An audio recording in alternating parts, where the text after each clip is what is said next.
Video like जरूर कर लीजिए और ऐसे वीडियो लगातार फ्री में पाने के लिए चैनल को तुरंत सब्सक्राइब कर लीजिए और बेल आइकन को जरूर टैप कर लीजिए ताकि आगे भी सारे वीडियो आपको मिलते रहे। यूट्यूब में फॉलो करते हैं तो प्लीज ये वाला फ्री टेलीग्राम चैनल जरूर ज्वाइन कर लीजिएगा। सारे नोटिफिकेशन सारे अपडेट यहीं पे आते हैं, ध्यान रखिए।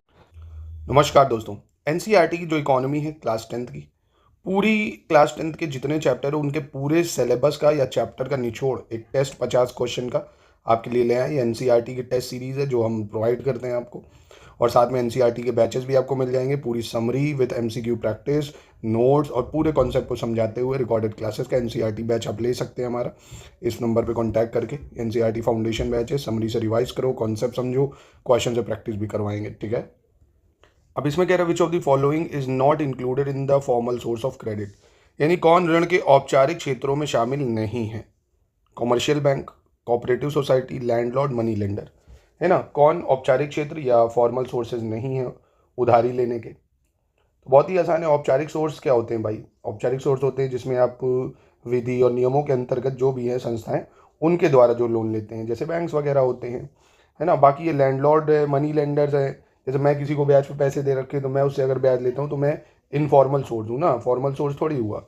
तो आसान है, ये 3 और 4 हो जाएगा। फिर कह रहा प्रच्छन्न में बेरोजगारी के संबंध में कथन पर विचार करिए। With regard to unemployment in disguise consider the following statement. Disguise unemployment के बारे में है।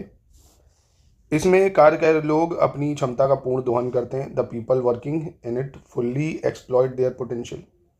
इसमें बेकार बैठे हुए लोग भी सहयोगी की भूमिका में होते हैं। In this people sitting idle are also in the role of collaborator.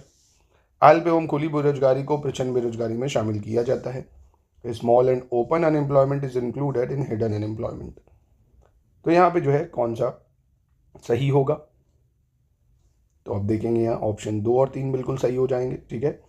क्योंकि प्रचंड बेरोजगारी क्या होती है या डिस्गाइज अनएम्प्लॉयमेंट क्या है, जैसे एक खेत है भाई, उसमें ज़रूरत है 5 ही लोग हो गया, पूरा घर उसी में लगा है ना, तो उनका कोई काम नहीं है मतलब बेसिकली, ठीक है। तो ये हो गया। चलो क्वेश्चन नंबर 3 को ट्राई करो। कह रहा है with regard to the unorganise sector consider the following statement. असंगठित क्षेत्र के संबंध में निम्नलिखित कथनों पर विचार करना है। असंगठित क्षेत्र में प्रायः अकुशल श्रमिक कार्य करते हैं, यानी unskilled workers often work in unorganise sector. Workers in this sector receive social security benefit, यानी इस क्षेत्र के श्रमिकों को सामाजिक सुरक्षा के लाभ प्राप्त होते हैं। असंगठित क्षेत्र में सरकारी नियमन कमजोर होता है। Government regulation in the unorganise sector is week.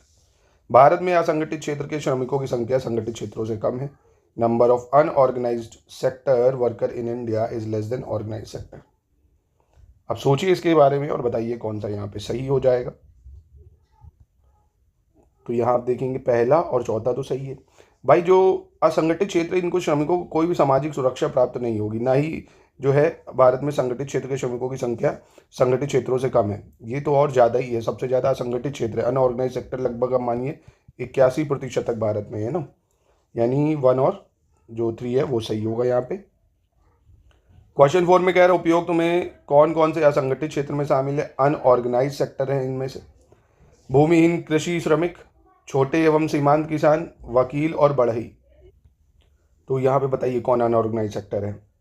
Unorganised और ऑर्गेनाइज में यही है भाई। ऑर्गेनाइज सेक्टर बाय लॉ पूरा क्रिएटेड होता है, ऑर्गेनाइज्ड होता है। जैसे लॉयर देखो ऑर्गेनाइज सेक्टर में आ जाएगा, है ना। और जो स्मॉल एंड मार्जिनल फार्मर, इनको भी सरकार जो है बेनिफिट्स वगैरह देती है, ये लॉ पूरा बनते हैं, है ना, इनके भी नियम है। लैंडलेस एग्रीकल्चर लेबर भाई, जिनके पास ज़मीन नहीं, वो लेबर है, वो कहीं भी जाके कुछ भी काम करे, बाय लॉ थोड़ी काम हो रहा है। ऐसे ही कारपेंटर बढ़ई कहीं भी कुछ भी काम कर लें जाके। तो यहाँ पे आप देखेंगे 1 और 4 जो है अनऑर्गेनाइज सेक्टर है। क्वेश्चन नंबर 5 पे आते हैं। इसमें पूछ रहा है आपसे निम्नलिखित में कौन कौन से कदम भारतीय अर्थव्यवस्था के उदारीकरण से संबंधित है। Which of the following step is related to liberalisation of Indian economy. Simplifying industrial licensing, यानी औद्योगिक लाइसेंसिंग को सरल बनाना। इम्प्रूविंग फाइनेंशियल मार्केट, वित्तीय बाजार में सुधार करना। इम्प्रूवमेंट ऑफ टैक्स सिस्टम, कर व्यवस्था में सुधार करना। Improvement in foreign exchange system, विदेशी विनिमय व्यवस्था में सुधार करना। लिबरलाइज करना चीज़ों का मतलब क्या है भाई? जो एलपीजी रिफॉर्म हम लाए थे 1991 में, उनके बारे में सवाल है। तो ये चारों ही ठीक हो जाएंगे यहाँ पे। क्वेश्चन नंबर 6 पे आते हैं। निम्नलिखित में से कौन निजीकरण की प्रक्रिया है? प्राइवेटाइजेशन की बात कर रहा है भाई। सरकार का सार्वजनिक क्षेत्र की कंपनियों को सीधे बेच देना। By selling public sector company to private hands. When government comes out of ownership and management of public sector company, सरकार का सार्वजनिक कंपनियों के स्वामित्व और प्रबंधन से बाहर होना। निजीकरण किसको बोलेंगे भाई? तो जो भारत में चल रहा है प्राइवेटाइजेशन, यही होता है। ठीक है, इंपॉर्टेंट टर्म है, आपको पता होना चाहिए इसके बारे में।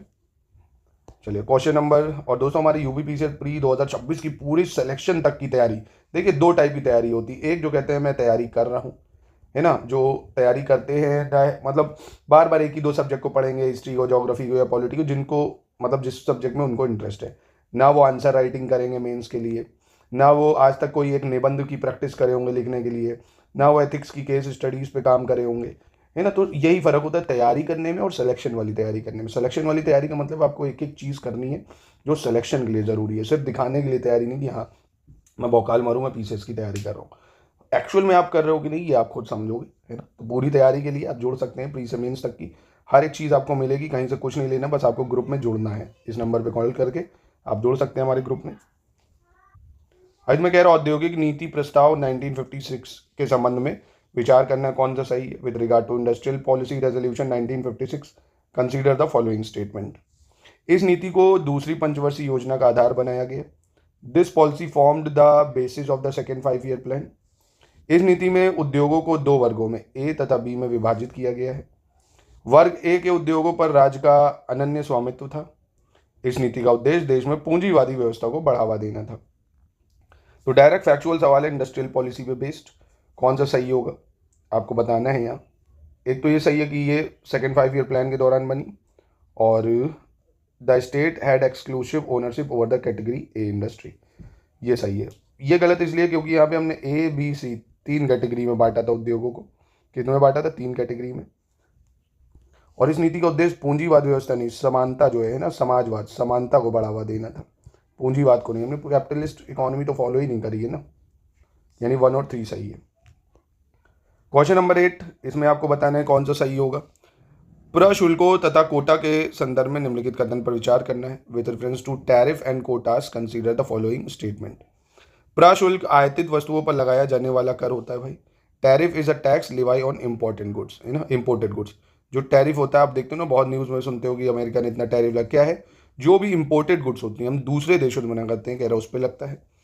कोटा आयात की मात्रा निर्धारण करने से संबंधित होता है। Quota is related to determining the quantity of imports, कि कितनी क्वांटिटी में कोई इम्पोर्ट होगा कोई भी गुड्स। प्रशुल्क तथा कोटा दोनों ही आयात को नियंत्रित करते हैं तथा घरेलू कंपनियों को सुरक्षा प्रदान करते हैं। Tariff and quotas control import and provide protection to domestic companies. कौन सा सही है? तो ये तीनों यहाँ ठीक हो जाएंगे, है ना। और बहुत ही इंपॉर्टेंट सवाल है ये एग्जाम के पॉइंट ऑफ व्यू से। क्वेश्चन नंबर 9 पे आ जाते हैं। इसमें आपको बताना होगा प्राथमिक क्षेत्र में विविधीकरण के संबंध में लिखित कदमों पर विचार कीजिए। कदमों नहीं, लिखित कथनों पर होना चाहिए। Consider the written facts regarding diversification in primary sector.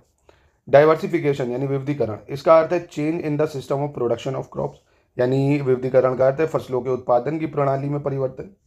विविधीकरण का अर्थ है कि श्रम शक्ति को खेती से हटाकर अन्य संबंधित कार्यों तथा गैर कृषि क्षेत्र में लगाना। विविधीकरण से कृषक का जोखिम बढ़ जाता है।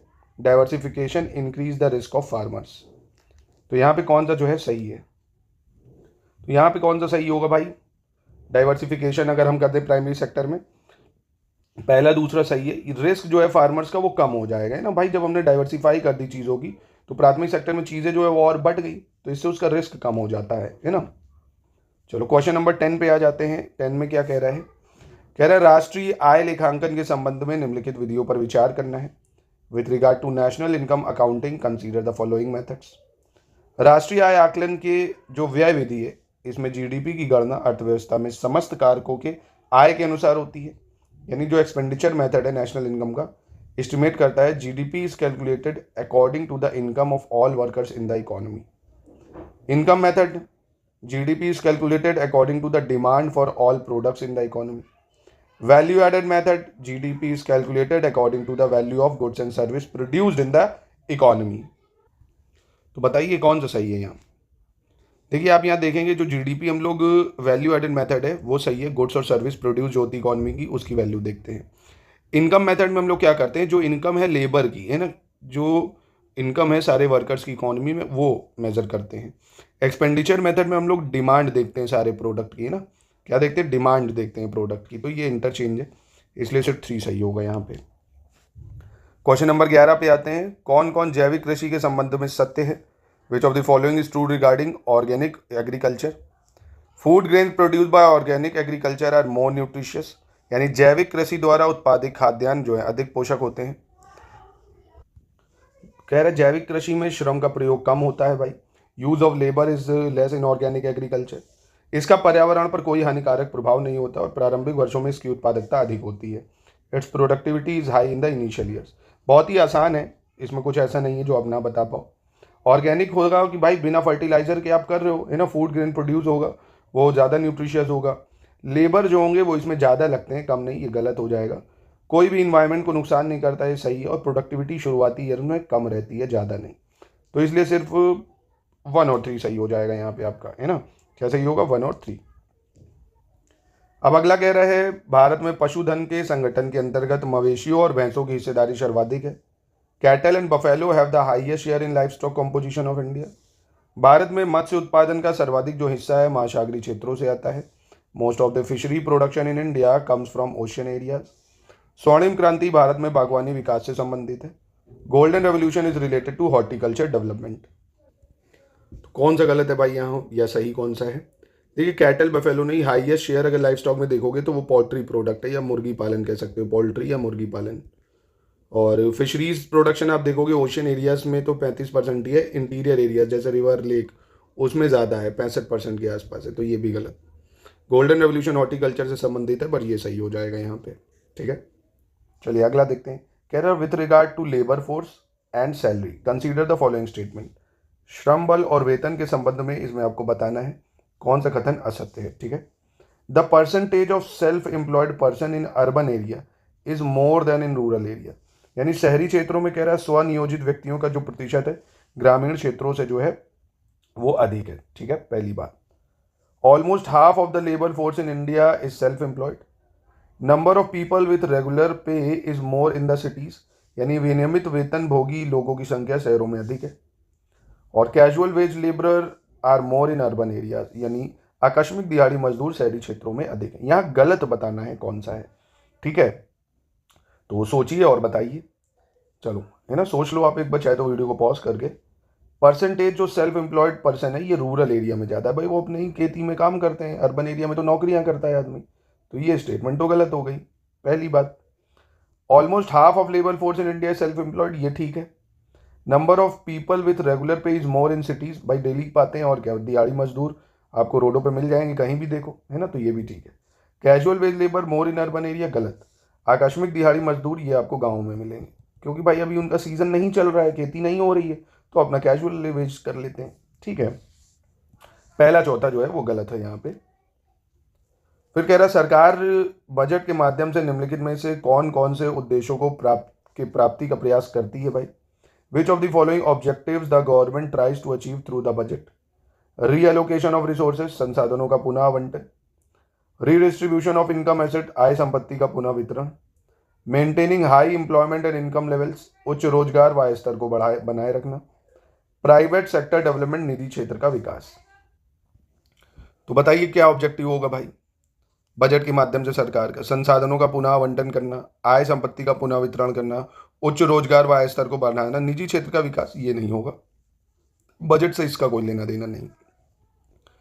फिर कह रहे हैं निम्नलिखित में से कौन कौन से बजट के गैर कर राजस्व का भाग नहीं है। इंपॉर्टेंट सवाल है ये सब बजट से संबंधित।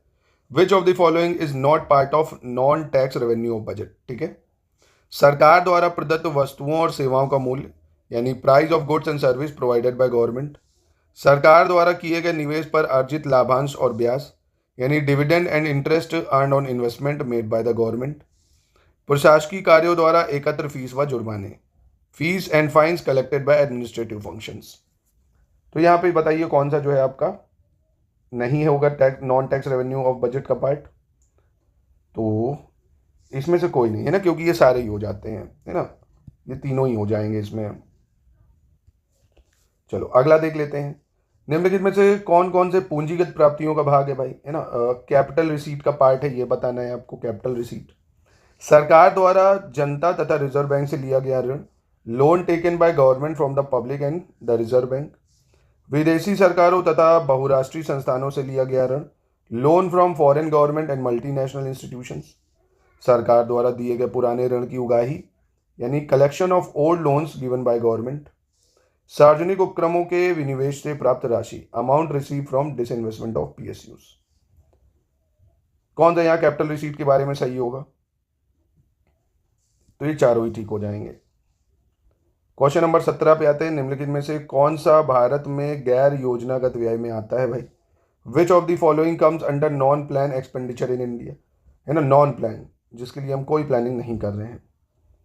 राज्य तथा केंद्र शासित प्रदेशों की सरकारों को दिए गए ऋण यानी loan given to state and union territory government, राज्य तथा केंद्र शासित प्रदेशों की सरकारों को दिए जाने वाले अनुदान यानी grants to the government of state and union territory, आर्थिक सहायता यानी फाइनेंशियल असिस्टेंस, ब्याज भुगतान यानी इंटरेस्ट पेमेंट। नॉन प्लान में कौन आता है?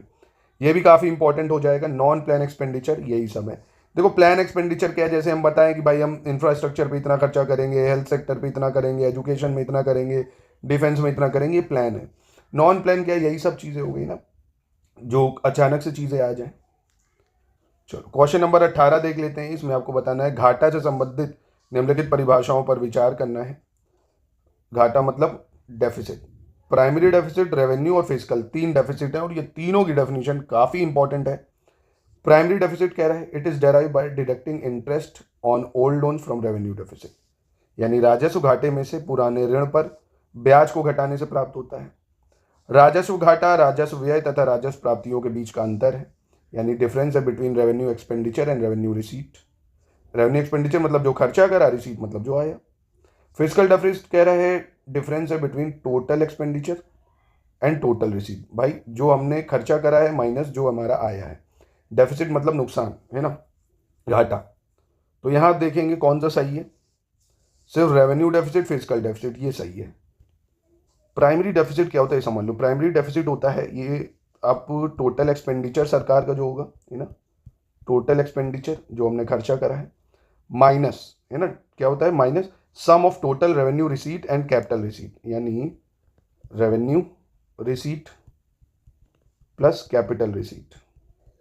मतलब हमारे पास जो टैक्स आया, जो हमने लोन वोन लिया, जो हमने कमाया, उनका सम से टोटल खर्चा हटा दो तो प्राइमरी डेफिसिट आ जाता है। ये तीनों टर्म काफ़ी इंपॉर्टेंट है एग्जाम के लिए।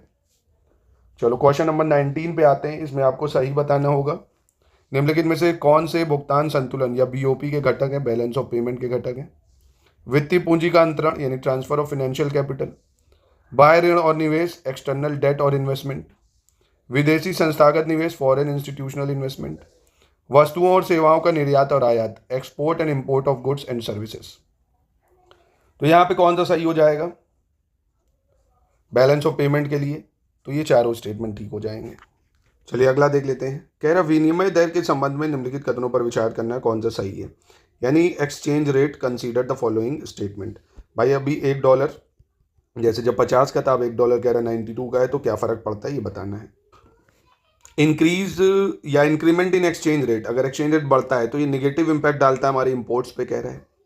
डिक्रीज एक्सचेंज रेट जो है निगेटिव इफेक्ट डालता है हमारे एक्सपोर्ट पे, और इंक्रीज एक्सचेंज रेट इंक्रीज करता है फॉरेन एक्सचेंज डिमांड, यानी विनिमय दर बढ़ने से विदेशी मुद्रा की जो मांग है वो बढ़ती है। तो एक बार वीडियो को पॉज करिए और सोचिए इंपोर्ट्स और एक्सपोर्ट्स पे क्या फ़र्क पड़ेगा भाई जब अगर हमारे एक्सचेंज रेट बढ़ेंगे या घटेंगे। ठीक है, अगर विनिमय दर बढ़ रही है यानी एक्सचेंज रेट बढ़ रहा है लगातार, तो आयात पर नकारात्मक प्रभाव पड़ेगा इंपोर्ट्स पर। भाई इंपोर्ट्स क्या होता है, इंपोर्टेड गुड्स पहनना। जैसे मैं दूसरे देश से कुछ मंगाऊँ भारत के लोग, तो हमें अब ज़्यादा पैसा चुकाना पड़ेगा, है ना, तो ये तो निगेटिव इम्पैक्ट हो गया। एक्सपोर्ट, अगर विनिमय दर घट रही है तो हमारा एक्सपोर्ट जो है, क्या एक्सपोर्ट जो है वो क्या निगेटिव इम्पैक्ट होगा। भाई एक्सपोर्टर्स के लिए तो ठीक है, एक्सपोर्टर्स को क्या, अगर इंडिया तो इंपोर्ट ओरिएंटेड इकोनॉमी है ना, हम लोग ज़्यादा से ज़्यादा चीज़ें मंगाते हैं, बेचते कम है।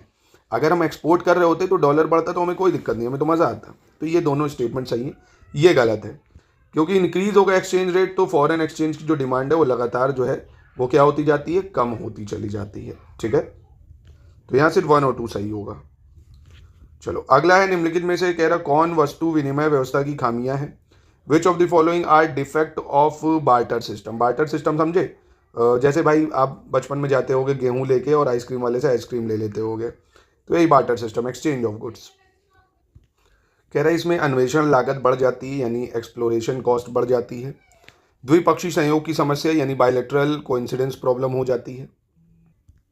वस्तुओं का जो सापेक्ष मूल्य मापने में कठिनाई होती है, यानी डिफिकल्टी होती है इन measuring relative value of goods. भविष्य में भुगतान पर सहमति में कठिनाई होती है, difficulty in agreeing on future payments. तो कौन सा यहाँ पे जो है आपको देखने को मिलेगा इसके लिए? तो ये चारों ही बिल्कुल सही हो जाएंगे, ठीक है। चलो क्वेश्चन नंबर 22 देखते हैं। निम्नलिखित में से कौन कौन मुद्रा के कार्य हैं? Which of the following are function of money? मूल्यमान की इकाई यानी यूनिट ऑफ वैल्यू, विनिमय का माध्यम यानी मीडियम ऑफ एक्सचेंज, भविष्य के भुगतानों का मानक स्टैंडर्ड ऑफ फ्यूचर पेमेंट्स, सामाजिक सुरक्षा का साधन मीन्स ऑफ सोशल सिक्योरिटी। है ना, क्या है इसमें मुद्रा के कार्य या फंक्शन ऑफ मनी, ये आपको बताना है। तो यहाँ पे क्या सही होगा? फंक्शंस क्या है मनी के? मूल्यमान की इकाई बाई यूनिट ऑफ वैल्यू ठीक है, मीडियम ऑफ एक्सचेंज ठीक है, स्टैंडर्ड ऑफ फ्यूचर पेमेंट ठीक है, यानी 1 2 3 यहाँ पे सही है। सोशल सिक्योरिटी जो है, सामाजिक सुरक्षा आपको पैसे से नहीं मिल सकती, ठीक है, तो 1 2 3 ठीक हो जाएगा। चलो, मुद्रा अधिमूल्यन का अर्थव्यवस्था पर क्या क्या प्रभाव पड़ते हैं? What are the effects of currency appreciation? है ना, मुद्रा अधिमूल्यन या करेंसी अप्रिशिएट हो रही है। It leads to increase in export, इससे निर्यातों में वृद्धि होती है। This can help in regulating inflation, इससे मुद्रास्फीति पर नियंत्रण पाने में सहायता मिल सकती है। कौन सा यहाँ पे सही हो जाएगा ये बताना है आपको। देखिए, इंक्रीज नहीं होता, अगर करेंसी अप्रिशिएट हो रही है ना, तो हमारे जो एक्सपोर्ट हैं वो डिक्रीज हो जाते हैं, है ना।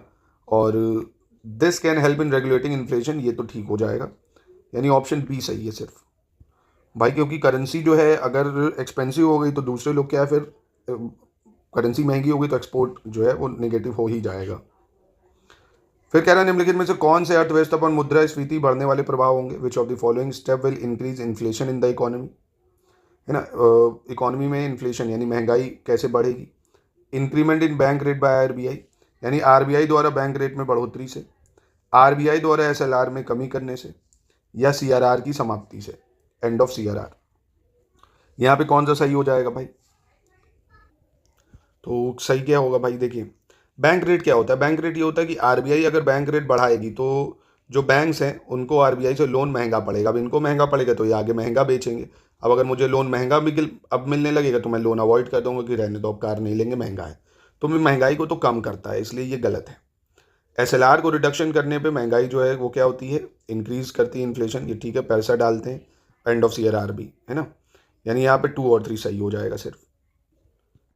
चलिए अगला देखते हैं। और दोस्तों, ये हमारा एनसीईआरटी का फाउंडेशन बैच है, आपको कोई परेशानी नहीं होगी। पूरी एनसीईआरटी की समरी भी हम देंगे, फिर पीवाईक्यू और जो प्रैक्टिस है क्वेश्चंस की समरी बना के वो भी आपको देंगे, समरी प्रोवाइड करेंगे, और वीडियो के थ्रू पूरी एनसीईआरटी आपको समझाएंगे भी। जो जो एग्जाम के लिए सिर्फ जरूरी है उतने है ना, पूरी एनसीईआरटी का रेलेवेंस नहीं है, जो जरूरी है उतने टॉपिक है ना। 2026 की पूरी तैयारी, पीसीएस के कोर्सेज चल रहे हैं हमारे, जिनको ज्वाइन कर सकते हैं आप। सिलेक्शन तक की तैयारी, प्री और मेंस की हम कराएंगे आपको।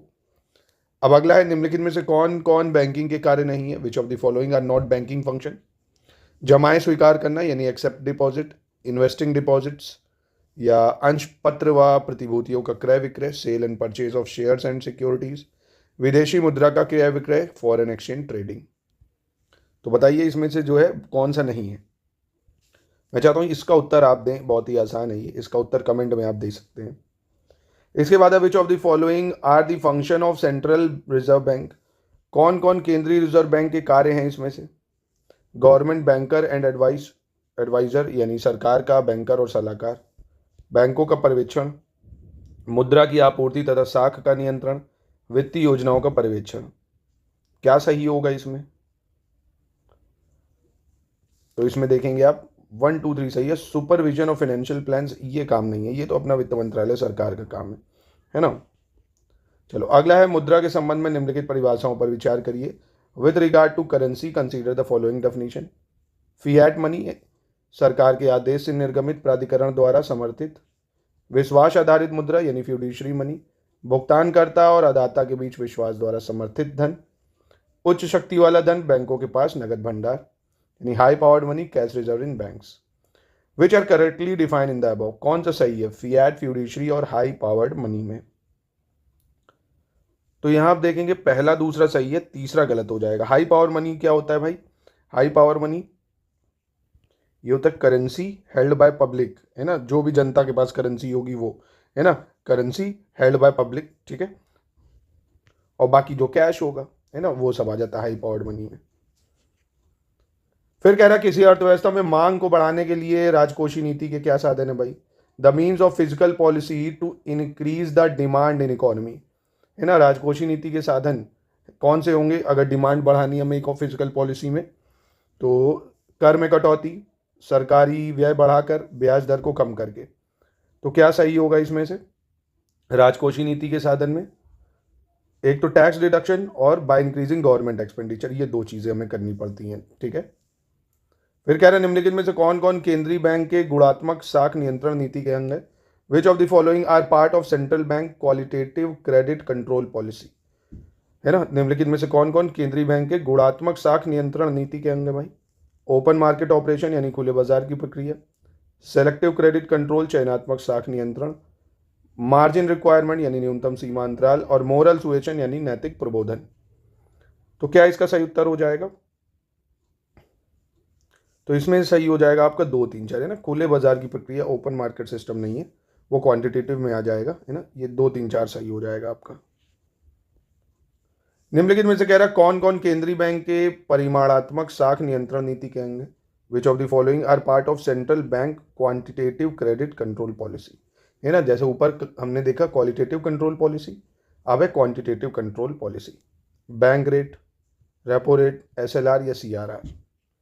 तो इसका सही उत्तर क्या हो जाएगा? एक तो बैंक रेट है, रेपो रेट है, SLR, ये हो जाएगा 1, 2, 3, ठीक है। अगला देख लेते हैं। कह रहा है कंसीडर द फॉलोइंग, SLR के बारे में, CRR के बारे में, बैंक रेट के बारे में, इनके बारे में बताना है कौन सा सही होगा इसमें। SLR, bank have to keep a certain percentage of their deposit with the reserve bank. Bank have to keep a certain percentage of their total deposit with themself, और the rate at which a central bank give short term loans to commercial bank. तो क्या यहाँ पे सही होगा? तो यहाँ आप देखिए सबसे पहले बैंक रेट का मतलब होता है जिस दर पर केंद्रीय बैंक वाणिज्यिक बैंकों को लोन देती है अल्पकालीन, ये तो ठीक है। SLR यानी सार्वधिक या संविधिक तरलता अनुपात, इसमें बैंकों को अपनी कुल जमाओं का एक निश्चित प्रतिशत अपने पास रखना पड़ता है, वो SLR होता है ना, उसको SLR कहते हैं। और जो कुल जमा का एक निश्चित प्रतिशत जिसे RBI के पास रखना होता है, RBI के पास, उसे हम लोग कहते हैं CRR, है ना। बैंक जो अपने पास रखेगी वो SLR है, जो RBI के पास रखेगी वो CRR है। तो इसलिए से 3 सही है। क्वेश्चन नंबर 33 पे आ जाते हैं।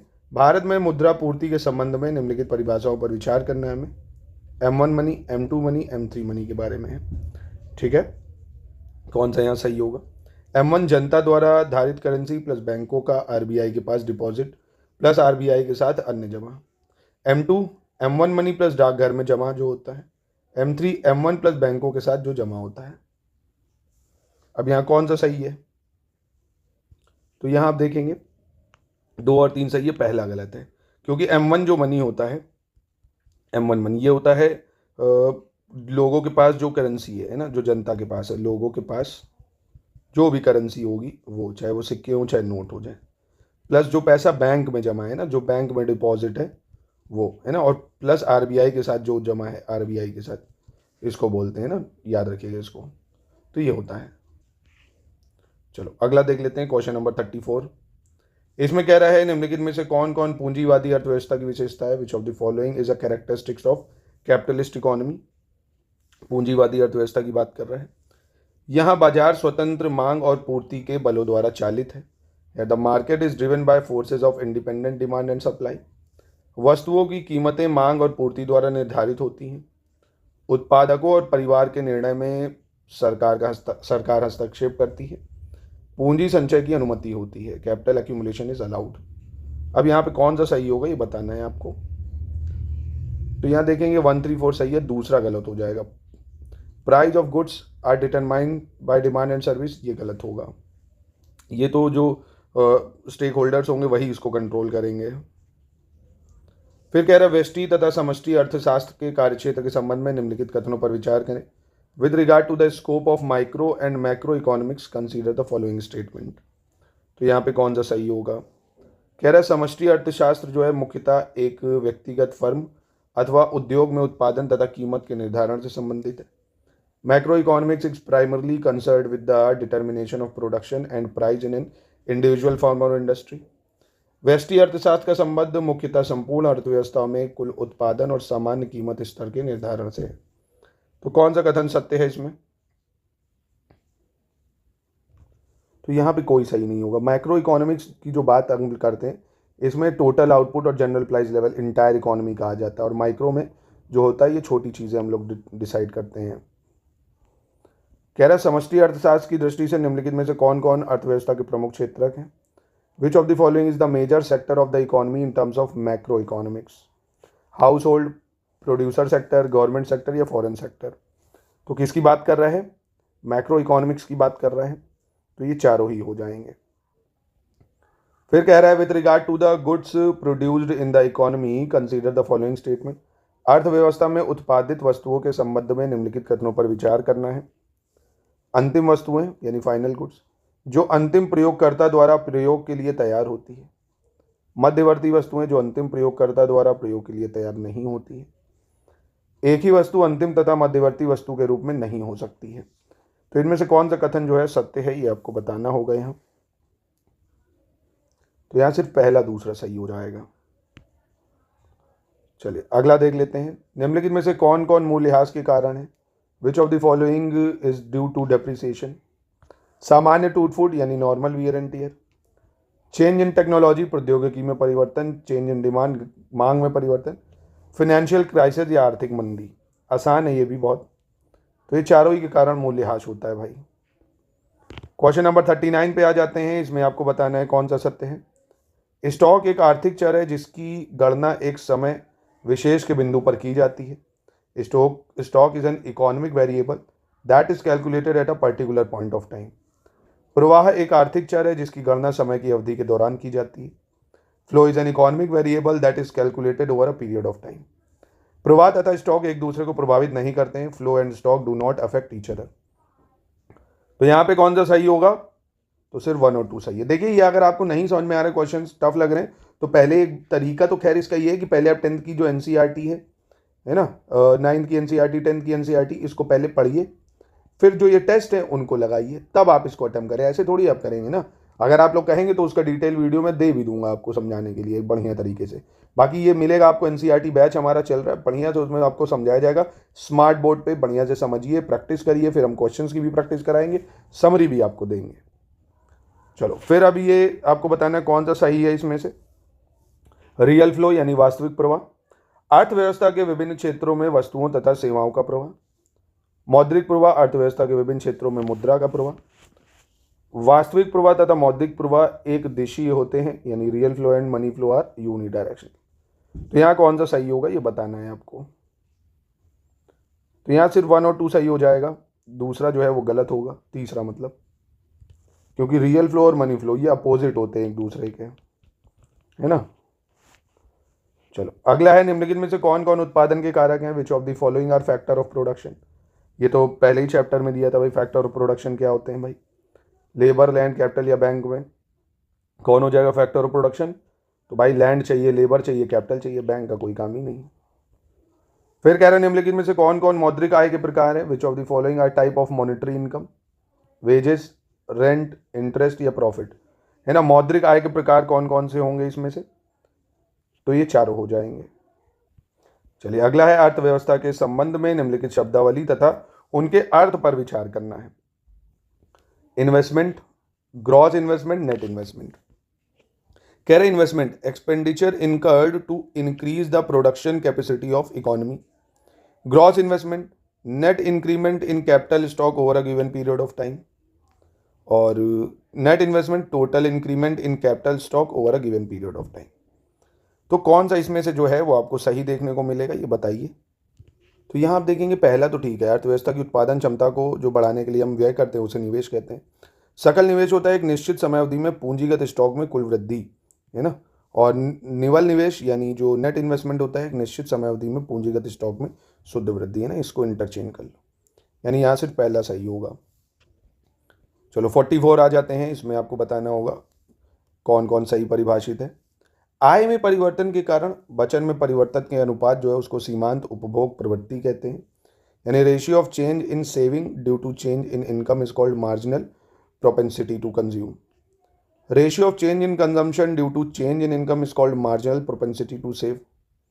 The sum of marginal propensity to consume and marginal propensity to save is equal to 1 unit. यानी सीमांत उपभोग प्रवृत्ति तथा सीमांत बचत प्रवृत्ति का योग इकाई 1 होता है। तो यहाँ पे कौन सा सही है? तो सिर्फ तीसरा सही होगा यहाँ पे। चलो क्वेश्चन नंबर 45 पे आते हैं। यहाँ पे भी सही बताना आपको। प्रत्याशित निवेश यानी एक्स एंटे इन्वेस्टमेंट की बात कर रहे हैं। वह निवेश जो निवेशकर्ता किसी विशेष उद्देश्य की प्राप्ति के लिए आय तथा रोजगार के विभिन्न स्तरों पर करने की इच्छा रखता है। यथार्थ निवेश जो निवेशकर्ता किसी विशेष उद्देश्य की प्राप्ति के लिए आय तथा रोजगार के विभिन्न स्तरों पर वास्तव में करता है। यानी x एंटे investment is an investment that an investor wishes to make a different level of income and employment in order to achieve a particular objective. Ex post investment, the investor actually performs at different levels of income and employment to achieve a particular objective. तो यह दोनों ही आप देखेंगे ठीक है। चलिए 46 में आते हैं। प्रभावी मांग और मितव्ययिता का विरोधाभास यानी इफेक्टिव डिमांड और द पैराडॉक्स ऑफ थ्रिफ्ट, दोनों में क्या अंतर है ये बताना है। अर्थव्यवस्था की मांग का वह स्तर जो समस्त पूर्ति से पूरी तरह संतुष्ट होता है उसे बोलते हैं इफेक्टिव डिमांड। यानी the level of demand for an economy that is fully satisfied with all supply. और विरोधाभास अर्थव्यवस्था के सभी लोगों द्वारा अपने बचत के अनुपात को बढ़ाने पर बचत के कुल मूल्य में जो वृद्धि होती है उसे कहरा कहते हैं। तो यहाँ सिर्फ पहला सही है, दूसरा गलत हो जाएगा यहाँ पे, ठीक है। क्योंकि मितव्ययिता के विरोधाभास से अभिप्राय है कि यदि अर्थव्यवस्था के सभी लोग जो है अपनी आय से बचत के अनुपात को बढ़ा दें तो अर्थव्यवस्था में बचत के कुल मूल्य में वृद्धि नहीं होगी, ठीक है। चलो राष्ट्रीय आय आकलन के संबंध में बताना है आपको कौन सा कथन यहाँ पे सत्य होगा नेशनल इनकम के बारे में। भारत में राष्ट्रीय आय के आकलन का प्रथम सुगठित प्रयास VKRV राव द्वारा किया गया। 1949 में भारत सरकार द्वारा DR गैडगिल की अध्यक्षता में राष्ट्रीय आय समिति का गठन किया गया था। आजकल राष्ट्रीय आय का जो लेखा है वो केंद्रीय सांख्यिकी संगठन द्वारा किया जाता है। तो यहाँ कौन सा सही है? तो सिर्फ पहला तीसरा सही है, क्योंकि इसके जो अध्यक्ष थे वो गैडगिल नहीं थे, PC महालनोबिस थे। आपने नाम सुना होगा उनका, महालनोबिस प्लान भी हमने बनाया था। कौन से नंबर का 5 ईयर प्लान था महालनोबिस प्लान? बताइए जिसको महालनोबिस प्लान कहते हैं, कमेंट बॉक्स में तुरंत। निम्नलिखित में से कौन कौन सी घटनाएं विदेशी मुद्रा की मांग को बढ़ाएंगी भाई? विदेशी मुद्रा की मांग को कौन बढ़ाएंगी? सेंडिंग गिफ्ट अब्रॉड यानी विदेशों में उपहार भेजना, अन्य देश में वित्तीय परिसंपत्तियां खरीदना, विदेशियों द्वारा भारत में वस्तुओं तथा सेवाओं की खरीद और विदेशी निवेश का आवागमन। तो बताइए इनमें से कौन सा सही होगा? Sending gift abroad, buying financial asset in another country, ये ठीक है, डिमांड बढ़ाएंगे यानी पहला दूसरा। चलो 49 पे आता है। कह रहे निम्नलिखित कथनों पर विचार करना है कौन सा सत्य है। Normal effective exchange rate, the power of one currency is measured on average relative to another currency. यानी मौद्रिक प्रभावी विनिमय दर में एक मुद्रा की शक्ति का मापन दूसरी मुद्रा के सापेक्ष औसत रूप से किया जाता है। वास्तविक प्रभावी विनिमय दर में मुद्राओं के मूल्यों की तुलना में मुद्रास्फीति का भी आकलन किया जाता है। तो यहाँ पे कौन सा सत्य होगा भाई? तो यहाँ दोनों ही नहीं होंगे, क्योंकि नॉमिनल इफेक्टिव एक्सचेंज रेट होता है भाई जो हम लोग एवरेज लेते हैं बायलैटरल एक्सचेंज रेट का रुपीज़ में इन टर्म्स ऑफ फॉरेन करेंसी, है ना, कि डॉलर का रुपी में क्या चल रहा है। और रियल जो होता है वो वेट होता है average of exchange rate adjusted for inflation. मतलब आसान शब्दों में क्या है, महंगाई को एडजस्ट करने के बाद जो हम एक्सचेंज रेट डिसाइड करते हैं उसे बोलते हैं रियल इफेक्टिव।